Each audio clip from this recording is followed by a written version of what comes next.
जिन बच्चियों के पेट में दर्द रहता है, वो भी मेंसेस के समय, मासिक धर्म के समय, विशेष रूप से ये दर्द जब 13-14 साल से ऊपर की लड़कियां हो जाती हैं, तब उनके महीना का जो समय आता है, उस समय उनके जो पीरियड्स टाइम होता है, उसमें क्रैम्प्स होते हैं, ऐंठन टाइप की होती है, मरोड़ होती है, पेट में दर्द होता है, भयानक दर्द होता है। कई बार तो क्या होता है कि लड़कियां तमाम प्रकार की टैबलेट भी खा लेती हैं, इसके बावजूद भी उनका दर्द सही नहीं होता है। तो वह प्रोसेस कौन सी प्रोसेस कहलाती है और ये दर्द होता किस कारण से है? उसमें कई लोग टैबलेट खा लेते हैं, कई बच्चियाँ टैबलेट खा लेती हैं, माता-पिता परेशान रहते हैं। किस कारण से आखिर उनकी बच्ची को इस कारण से दर्द होता है? और बच्चियों को किस कारण से दाँत की समस्या रहती है? किस कारण से ल्यूकोरिया की समस्या रहती है? किस कारण से बच्चियों में जो किशोरावस्था में, टीनेज में जो सेक्स के प्रति स्पेशली अजीब-अजीब प्रकार के जो भाव आते हैं और तमाम प्रकार की ऐसी समस्याएँ हैं, जो आज मैं उनसे आपसे सबसे रूबरू होने आया हूँ।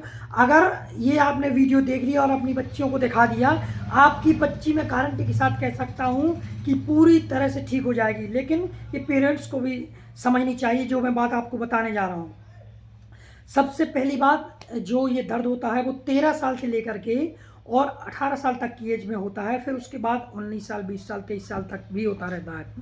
तो उसका कारण क्या है? तो बच्चियों में जो पीरियड का टाइम का जो दर्द होता है, आखिर वो दर्द किस कारण से होता है और जो धात गिरती है वो किस कारण से गिरती है, तमाम प्रकार की ऐसी समस्या हैं जो आपको हम आप आज बताने जा रहे हैं। तो सबसे पहली बात है, जो पीरियड्स का जो दर्द होता है उसको कौन सी प्रोसेस कहते हैं? तो उसको डिस्मेनोरिया की प्रोसेस कहते हैं। डिस्मेनोरिया कहलाता है जब पीरियड के समय पे पेट में दर्द होता है।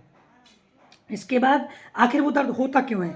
तो जो बच्चियों की जो गर्भाशय होता है, शुरुआत में जब वो 11-12 साल की रहती हैं, तब वो गर्भाशय की जो परत होती है, वो जो बच्चादानी की जो आंतरिक जो रूट होती है, जो अंदर की जो दीवार होती है, वह दीवार अंदर की तरफ रहती है। और जब जैसे ही बच्चियाँ 13-14 साल के ऊपर की होती हैं और उनका जो पीरियड्स का टाइम आने लगता है, तो वो गर्भाशय की अंदर की दीवार है, जो बाहर की तरफ निकलना स्टार्ट होती है, वो बाहर की तरफ जैसे ही निकलती है, तो वो हर महीने, जैसे ही वो महीने का समय आता है, उस समय वो दर्द होता है। अच्छा, आपने ये भी सुना होगा कि बच्चियाँ बाल क्यों धुलती हैं?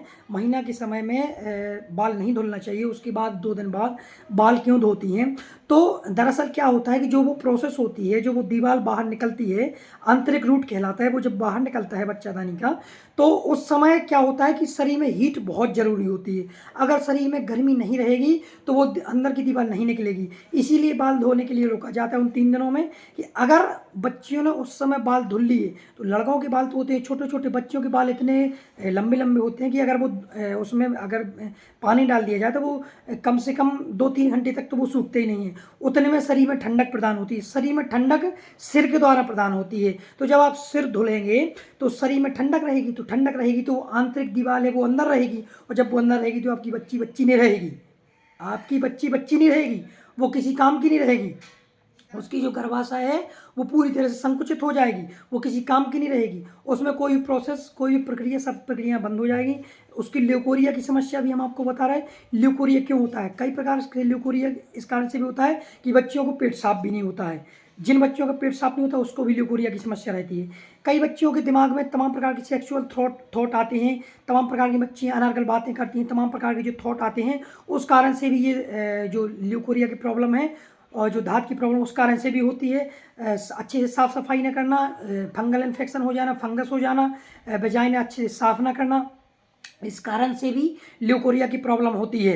तो ये डिस्मेनोरिया और ल्यूकोरिया दोनों की समस्या हम आपको बताने जा रहे हैं, और इसका उपाय भी बताने जा रहे हैं, और इसकी एक मेडिसिन भी बताने जा रहे हैं, जो अगर आपने लगातार कुछ दिनों तक खा ली, 100%, मैं गारंटी के साथ कह सकता हूँ कि 100%, अगर बच्ची में कोई अंदरूनी समस्या ना हो, तो मात्र एक दवाई से आपकी समस्या सही हो जाएगी। विशेष रूप से डिस्मेनोरिया की समस्या, जो बच्चियों को बार-बार पेट में दर्द होता है हर महीने में।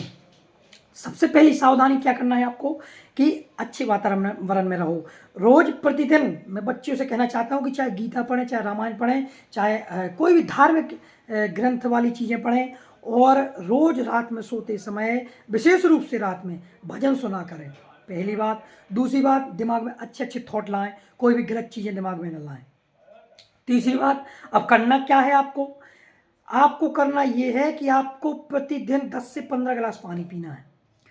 आपको मिर्च मसाला बिल्कुल नहीं खाना है, आपको खटाई बिल्कुल नहीं खाना है, आपको जंक फूड बिल्कुल नहीं खाना है। पिज़्ज़ा, बर्गर, मोमोज, ये डोसा और ये तमाम प्रकार के क्या-क्या नाम आते हैं और इडली, डोसा वगैरह ये सब चीज़ें कुल मिला के फास्ट फूड आपको नहीं खाना है। तो ये तो सब चीज़ें हो गई खाने-पीने वाली चीज़। अच्छा, चाय भी नहीं पीना है, जो बच्चियाँ चाय भी पीती हों, चाय पीने से भी परहेज़ करना है और बच्चियों को ये सब डाइट के लिए बारे में भी हमने बताया, अच्छे से खाना-पीना खाएँ, फ्रूट्स ज़रूर खाएँ। एक फ्रूट, चाहे सेब हो, अनार हो, प्रतिदिन एक फ्रूट खाएँ। ये नियम बना लें आप कि प्रतिदिन आपको एक फ्रूट खाना है, पानी ज़्यादा पीना है। अच्छा, एक्सरसाइज़ भी करना है। इसके लिए सबसे ज़रूरी होती है, दवाई से ज़्यादा ज़रूरी एक्सरसाइज़। एक्सरसाइज़ क्या करना है?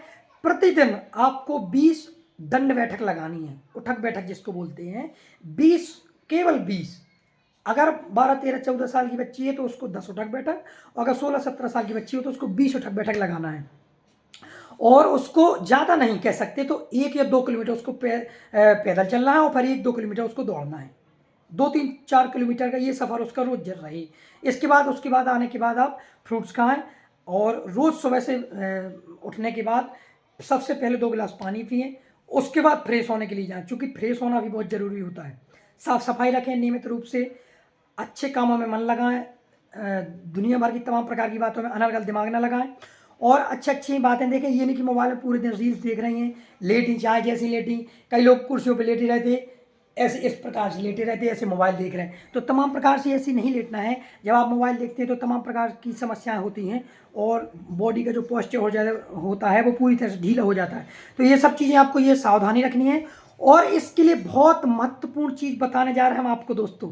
वह कौन-सी दवाई है जो आपके विशेष रूप से डिस्मेनोरिया में काम आती है। उस दवाई का नाम है एम्फॉस, जिसका नाम है मैकफॉस, जिसको मात्र 30 पोटेंसी में या 6 पोटेंसी में आप कुछ दिनों तक ले लीजिए, केवल 6 महीने तक आपकी बच्ची का हमेशा हमेशा के लिए डिस्मेनोरिया की समस्या गारंटी के साथ सही हो जाएगी।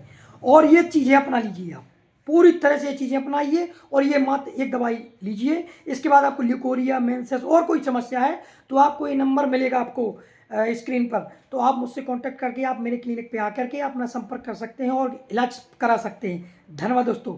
अगर मेरी ये जानकारी अच्छी लगे तो चैनल को सब्सक्राइब करके अपने रिलेटिव्स को जरूर भेज दीजिए। धन्यवाद दोस्तों।